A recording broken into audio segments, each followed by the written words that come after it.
तो ठाकुर जी ने देखा कि पानी कहाँ से आ गया, अचानक खड़े हुए।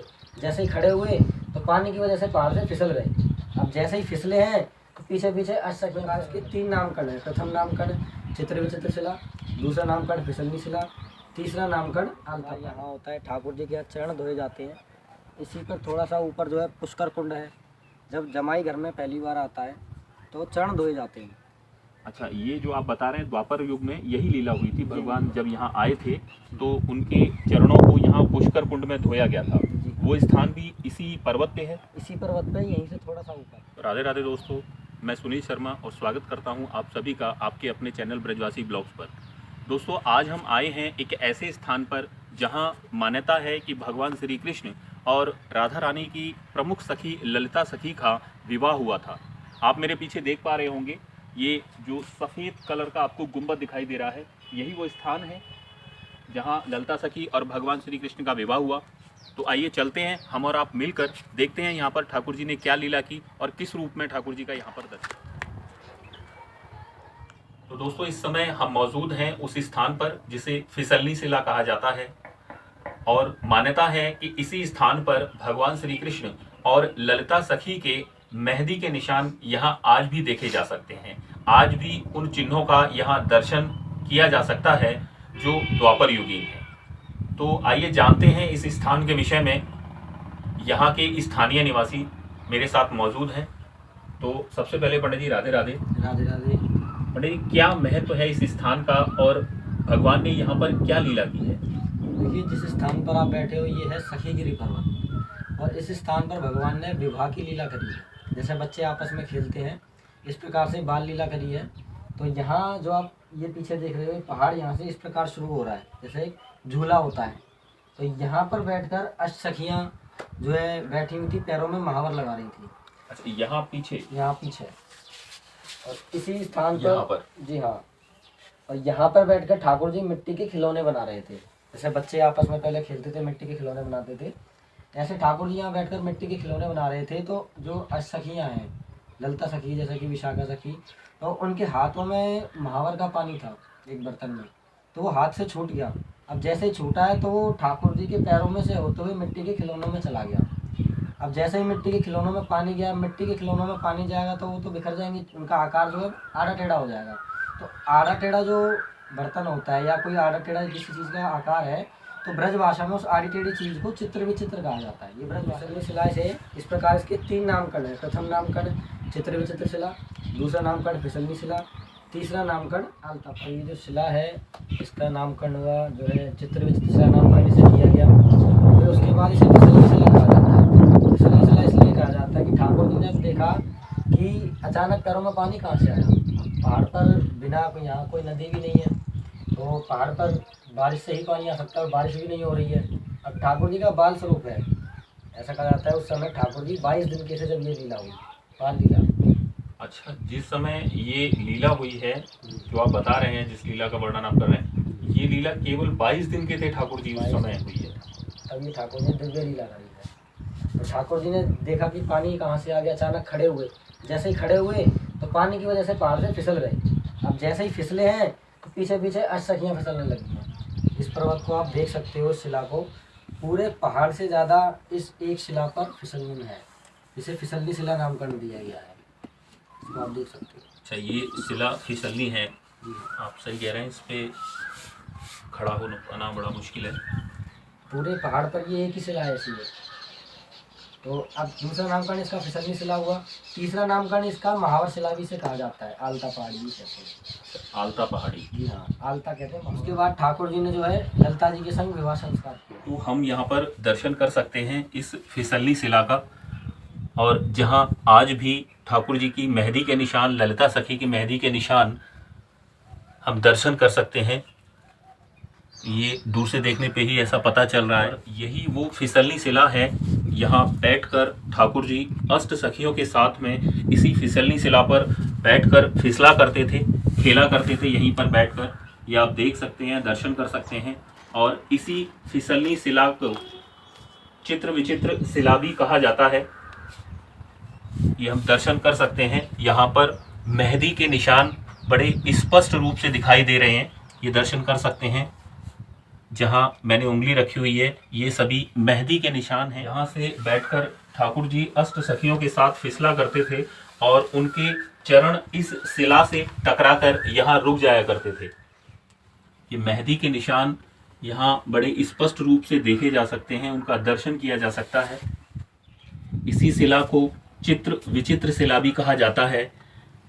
इसी स्थान को फिसलनी शिला भी कहा जाता है और इसी शिला पर आज भी ललिता सखी भगवान श्री कृष्ण दोनों के मेहंदी के निशान यहाँ मौजूद हैं। शिला इतनी ज़्यादा चिकनी है, इतनी ज़्यादा फिसलन है इस शिला पर कि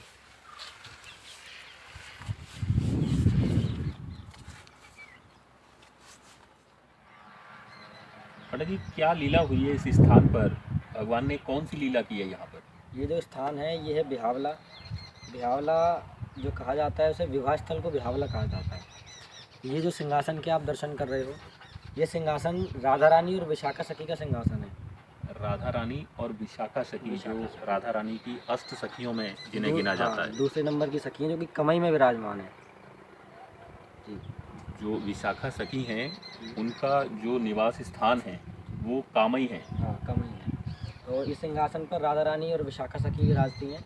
उनके सामने ही ठाकुर जी का और ललिता जी का विवाह होता है इस स्थान पर। ठाकुर जी यानी भगवान श्री कृष्ण और ललिता सखी का, राधा रानी और विशाखा सखी, उन दोनों के सामने इस स्थान पर विवाह होता है। विवाह होता है। भादों के महीने में शुक्ल पक्ष में वामन द्वादशी आती है, राधाष्टमी के 4 दिन बाद। उस दिन जो है नंदगांव से बारात लेकर आते हैं नंद बाबा। एक बार फिर से उस तिथि का आप हमें बताइए जिस दिन ये विवाह होता है। भादों के महीने में शुक्ल पक्ष में वामन द्वादशी के दिन, राधाष्टमी के 4 दिन बाद।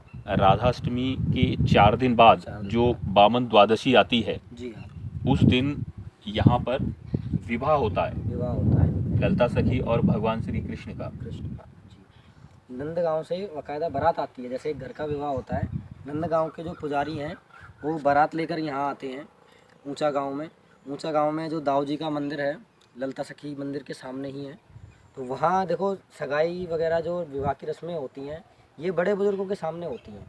तो दाऊ जी ठाकुर जी से बड़े हैं, तो उनके सामने ही विवाह होता है और रास होता है, सगाई होती है। सगाई होने के बाद जो है, सगाई होने के बाद कंधों पर बैठाकर साधु संत जो यहाँ के हैं वो ठाकुर जी को और राधा रानी को, विशाखा सखी को और ललिता सखी को 4 झांकियाँ बनती हैं।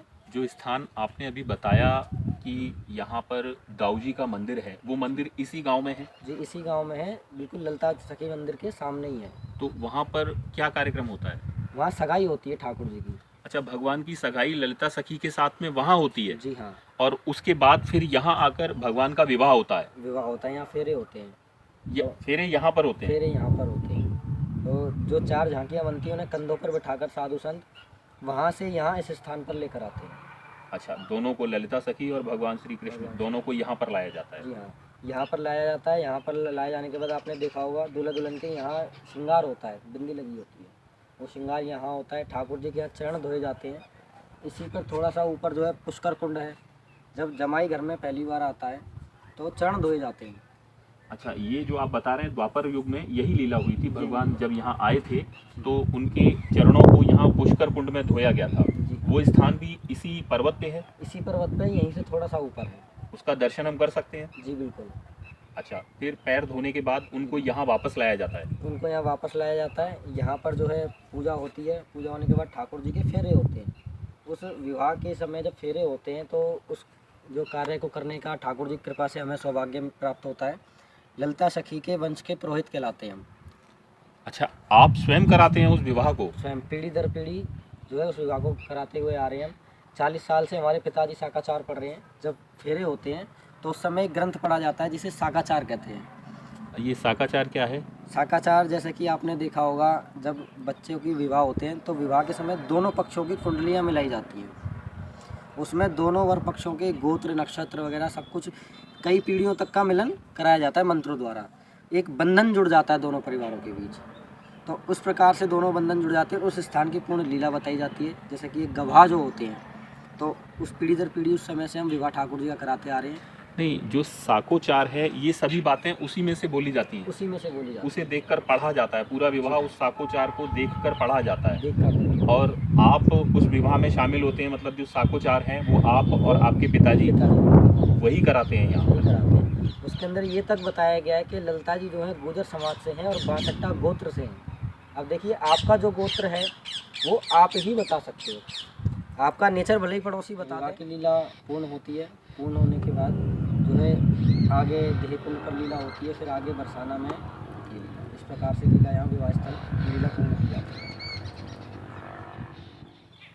तो आइए ऊपर चलकर दर्शन करते हैं उस सिंहासन का, उस स्थान का जहाँ राधा रानी और विशाखा सखी दोनों विराजमान थी और उन्हीं की उपस्थिति में यहाँ भगवान श्री कृष्ण और ललिता सखी का विवाह संपन्न हुआ।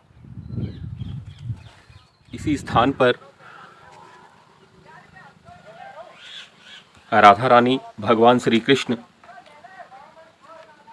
ललिता सखी और विशाखा सखी, ये उनका सिंहासन है, यहाँ पर वो लोग विराजमान होते हैं। और ये जो आप लाल रंग देख रहे हैं सिंहासन के ऊपर और सीढ़ियों से नीचे, ये लाल रंग महिलाएं जो पैरों में महावर लगाती हैं, जिसे यहाँ ब्रज की भाषा में आलता कहा जाता है, इसीलिए इस स्थान को आलता पहाड़ी के नाम से भी जाना जाता है। और ये वो दिव्य स्थान, वो सिंहासन जहाँ भगवान श्री कृष्ण ललिता सखी के साथ, ब्रज अधिष्ठात्री राधा रानी के साथ और विशाखा सखी के साथ विराजमान होते हैं। बहुत ही दिव्य और पौराणिक स्थान। इसी स्थान पर भगवान का विवाह ललिता सखी के साथ संपन्न हो। आज भी पावन द्वादशी के दिन इसी स्थान पर बैठकर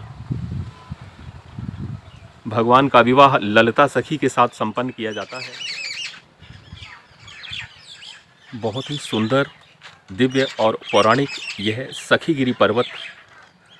इसी पर्वत पर ठाकुर जी ने, भगवान श्री कृष्ण ने उस लीला को संपन्न किया।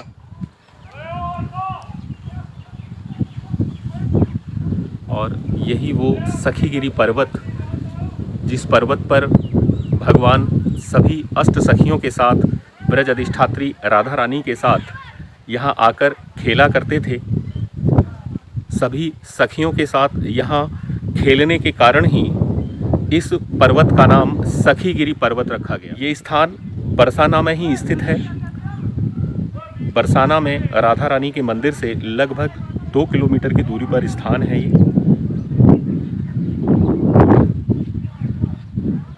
बहुत ही सुंदर, पौराणिक और दिव्य दर्शन इस समय हम सखीगिरी पर्वत का कर पा रहे हैं। दोस्तों, बहुत सुंदर जानकारी पंडित जी महाराज के माध्यम से, यहाँ के स्थानीय निवासी जो हैं उनके माध्यम से आज हमें मिली कि किस प्रकार यहाँ भगवान श्री कृष्ण और ललिता सखी का विवाह हुआ और विशाखा सखी और स्वयं राधा रानी की उपस्थिति में ये विवाह संपन्न हुआ। किस तरह इसी स्थान पर भगवान श्री कृष्ण और अष्ट सखियाँ खेला करते थे। किस तरह यहाँ पर चित्र विचित्र शिला का आज हमने दर्शन किया। और भी अनेक जानकारी आज हमने इस वीडियो के माध्यम से ली। तो दोस्तों, ये वीडियो आपको कैसा लगा हमें कमेंट बॉक्स में लिखकर अवश्य बताएं। और आप हमारी वीडियो को अधिक से अधिक सब्सक्राइब करें और साथ ही बेल नोटिफिकेशन को भी ऑन कर लें, ताकि हमारे सभी वीडियो की सूचना आपको मिलती रहे। आज की इस वीडियो में बस इतना ही। मिलते हैं फिर एक नए स्थान पर एक नए वीडियो के साथ। तब तक के लिए जय जय श्री राम।